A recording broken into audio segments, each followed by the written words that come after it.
So it's fair to say the gamble paid off from Red Bull when they decided to swap out all of the engine components on Max Verstappen's Red Bull car before the Sao Paulo Grand Prix.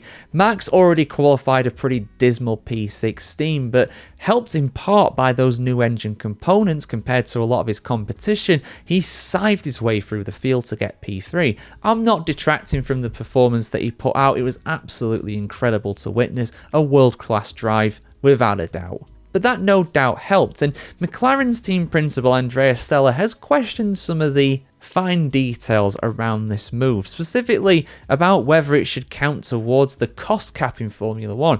Of course, all the teams in Formula 1 have to adhere to a cost cap, and every now and again one of the teams breaks it. Red Bull, of course, being the most severe example of that a few years ago. They'll claim its catering budget. We can debate about that another time. That's old news, of course. But should this count towards the cost cap? Will it potentially affect the 2025 financials for the cost cap? Let's have a look at the full story here on the F1Chronicle.com. McLaren Formula 1 team principal Andrea Stella has raised questions over whether Red Bull's engine change for Max Verstappen at the Sao Paulo Grand Prix should be included in the 2025 cost cap calculations for the Milton Keynes-based outfit. After qualifying a disappointing 16th, Red Bull opted to withdraw Verstappen's car from Parc Fermé and make extensive setup and power unit changes.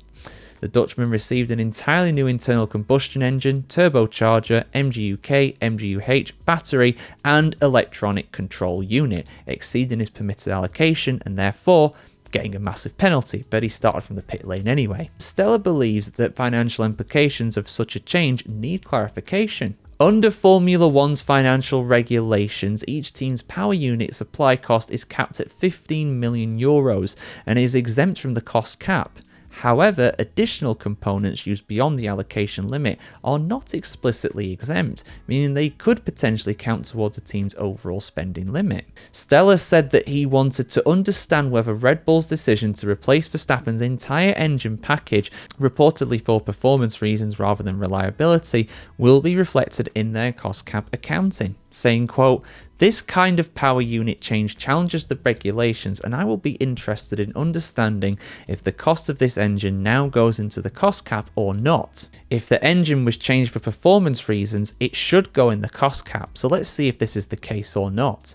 I mean, not that I will be able to see it's all on Red Bull's side, but this also is one reason why we wouldn't do it, because it would end up in the cost cap. In terms of performance, I think introducing a new engine nowadays, I don't know how this works for Honda, but in general, these engines don't exhibit much degradation with mileage. That's why, in general, you wouldn't change an engine and accept a penalty or a loss of positions, because normally the performance you get back doesn't really compensate for the positional losses. End quote. But what has the FIA said? Well, they are yet to comment publicly on whether Red Bull's additional power unit components will count towards their cost cap. The issue could prompt further scrutiny from rival teams, particularly given the FIA's ongoing efforts to ensure transparency and fairness in cost cap enforcement.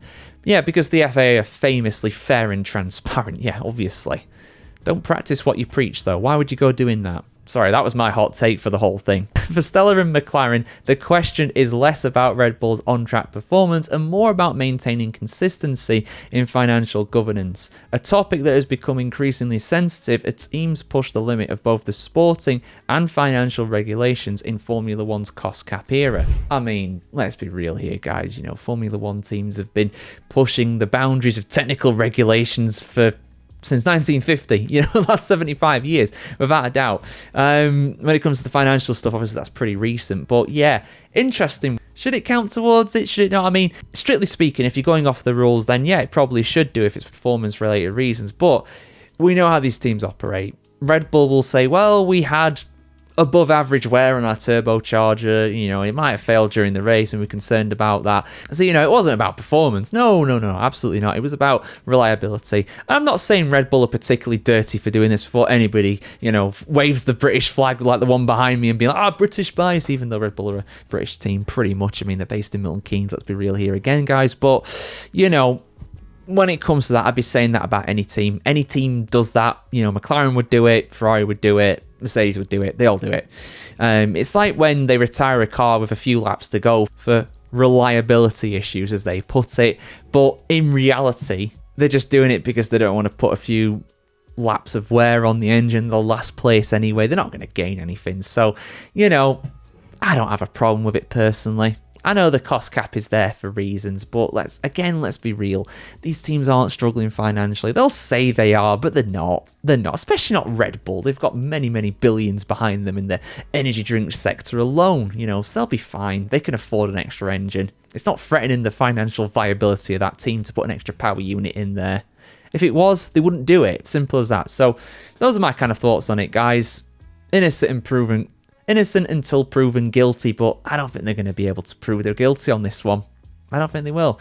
And to be honest, I'm a bit ambivalent about it anyway. You know, it is what it is. He started from the back of the grid. Normally that's a death sentence for most drivers, but most drivers aren't Max Verstappen. So even without that new power unit, he would have got to the points. He would have got to top 5 anyway. I don't think it made that big of a difference personally. But that's my take on it, guys. Like, share, comment, subscribe. Get your thoughts on this in the comments below. As always, have a fantastic day wherever you are in the world today, and we'll see you very soon.